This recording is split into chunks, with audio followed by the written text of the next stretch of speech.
Support for the show comes from Amazon Prime. You might think of Prime as only a way to get fast, free delivery, or maybe as the place to stream movies, shows, and sports. But it's actually way more than that. Maybe you've got a passion or a hobby.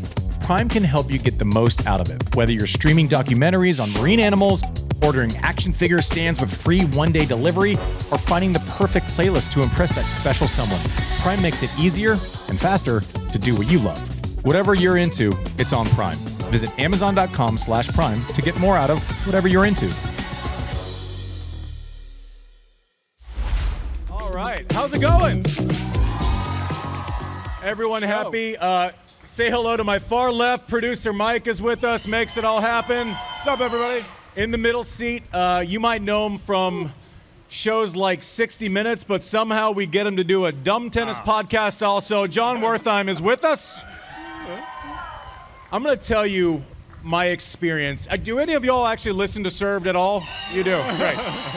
Perfect. Then I don't have to explain what we do. We're a podcast where we basically just talk a lot of trash, tell you why we love this game so much. The last 14 hours, and I've had a lot of history in this building behind us, the last 14 hours has been amazing, right? They announced the mixed doubles, and you can have your opinions. Maybe it's too much. Maybe it's, I bet you watched it. Oh, yeah. And I bet you enjoyed it. Now, working off of the model of success from the last 2 days, as far as attendance, we're not getting into the arguments on, listen, we have to respect the way the game has always been and all of that. So I totally get that argument. And also, how do we melt that with the success we saw for the last 2 days, where people got to come see the best players in the world for free on Louis Armstrong the first day, and then packed Arthur Ashe Stadium last night? Not easy to make a decision. That changes everything we know. I give credit for taking a swing, and I thought the mixed doubles was an overwhelming success. Yeah.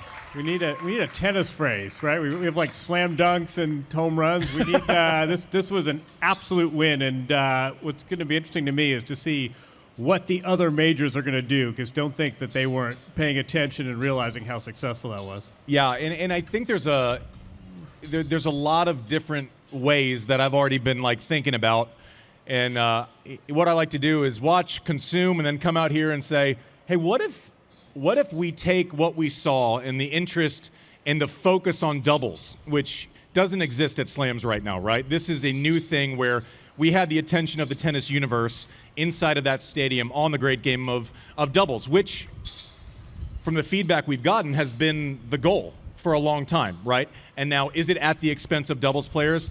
Absolutely. Is there a way to create a play-in tournament? Is there a way to create more places in the draw to kind of fix what problems people might have with the format, with the successes from last night? I think there is, but you have to establish a precedent of success before you can actually expand and adjust. And I think the USTA did that, and a lot of people got to see a lot of great players for free, so I think that's pretty cool. I think that's worthy of applause. Yeah. You also like that sort of the match within the match of, could the one team that does this as professionals and are committed, defending champions, how would they, so neither of them in the singles draw, how are they going to square off against these shotgun marriages? So you sort of had this battle within a battle. I mean, the one thing to remember is that one of the reasons this was a success was the short format, right? I mean, the stars are here to win the singles titles. You can't have a 64 draw. You can't have a 32 draw. These, races to 4, I think, were the way to go. What if next year, though, the winners of the mixed at the previous majors got automatic wild cards into this? I'll even go crazier. You ready for this? One, I think there is more space. Props to Iranian Vavasori also. It's a lot of pressure when, one, because they just played so well and they brought so much energy and they were so good at what they did. They know the game of doubles backwards, and frankly, they exposed the singles players, and as you call it, JW, the shotgun marriages. Iga Swiatek doesn't play doubles, right? But props to her for going out there and taking a swing in a kind of in a sport that is uncomfortable for her. It's not natural. She doesn't practice it. But Iranian Vavasori, not only playing for the prize money, the prestige, they're playing for every player that doesn't play singles and plays doubles as a living.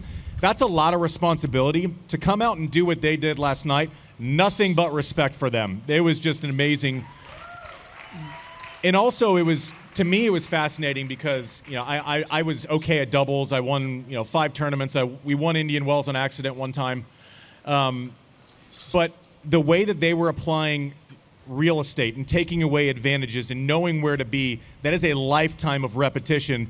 I suspect it had to be fun for them to be able to do that against players where the ball's coming off differently, right? Iga Swiatek hits a different ball than most players that would be in the mixed doubles draw.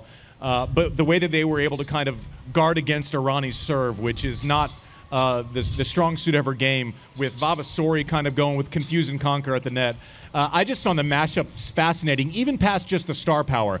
And also props to the players, because a lot of the conversation was around this being an exhibition. Will people actually try? If it's not the most important thing, and if it's not the reason why Iga Swiatek is coming to New York, she's coming because she's marching through history trying to run up her slam count, right? If those players are coming here, are they going to care?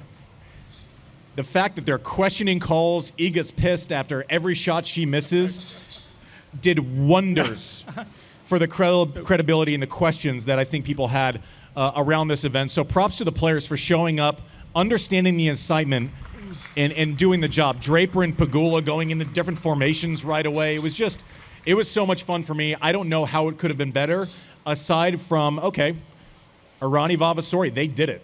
They shut a lot of people up, including myself. So I'll be the first to raise my hand and give props. They were absolutely amazing. How do you create more space, right, for doubles players that play year-round? Obviously, more than worthy to be in that event.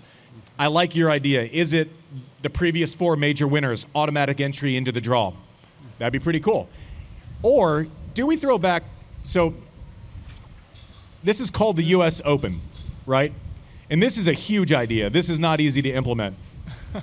What if the public could sign up and there was a year-long playoff where I could enter with Kim Kleisters, even though we don't play anymore? Could John and I enter? No. I mean, you guys could enter for at least one round, which you would lose because I've seen you all play tennis. I think we do well. Yeah. Williams? But At least 2. what if it's a true open? What if this is the vehicle to where you might be in Branson, Missouri, and it's like, okay, there's 8 other teams here. There's a regional qualifier. Maybe it's done in October, and you just get to at least try to participate. I don't know. And maybe you end here. That's the hope. That's the dream. And if nothing else, you can tell your neighbor who knows nothing about tennis, oh, yeah, I played in the U.S. Open. No problem. It's pretty easy. Yeah, what do you think about those apples, JW? I like opening it up. I just, I was at the gym this morning, and so no, you weren't. Nope. We're gonna do ab day later. So someone said it. I went to the tennis last night, and I didn't know which one was Sarah and which one was Andrea. And by the end, no. And then he said, by the end, I was a fan of them both, and I'm so pumped for the U.S. Open. So before we go, let's just take a minute. It's Thursday at 2:00 in the afternoon, and we just opened the show talking mixed doubles. That in itself is sort of proof of concept. So big win for the USTA and the U.S. Open. Yeah, and we'll move on because we do have our live draw show that we do in a little bit of a different way. We've always done them in the studio. We've never done one live, so this is great because I get to make the wrong picks in front of other people and not just these two. But listen, the mixed was just an overwhelming success. Props to them. Not an easy call to make. We had Eric Buderak and Stacey Allister, who run the U.S. Open, on our show when they announced what this format was going to be, and I had a lot of questions, like how is this actually going to work? You're going to piss a lot of people off. Not an easy call to make, and I hope they feel good, because whether you think it's imperfect and you still have one opinion, there's no way that you could have watched the enthusiasm inside of that building and say, you know what, they were 100% wrong. Now, you can say they were wrong maybe on some things, and maybe there are some adjustments to be made, but I think that swing had to be taken to put those amount of eyeballs, and I can't even imagine what the TV rating was with all that drama last night, to put those amount of eyeballs. That was not an easy call, so props. A lot of time the biggest ideas aren't the easiest ideas, so props to the U.S. Open.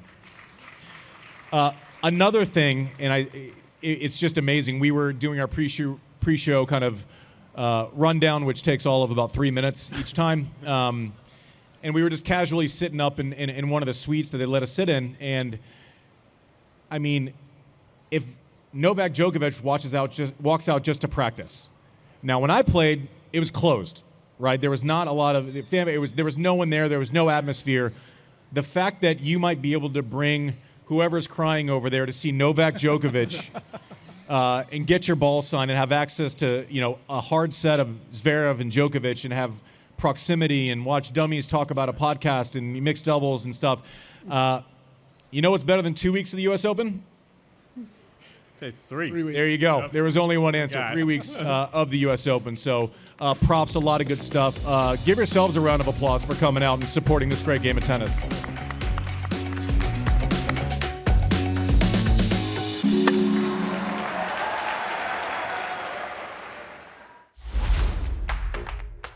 Support for the show comes from Amazon Prime.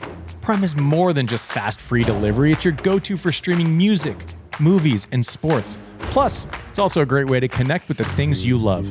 Into skiing? Stream ski films on Prime Video even when the slopes are bare. Love fishing? You can get new gear delivered fast and be back by the water in no time. Planning your next big trip? Prime helps you get everything you need faster than you can write your out-of-office email. Whatever you're into, it's on Prime. Visit Amazon.com/Prime to get more out of whatever you're into.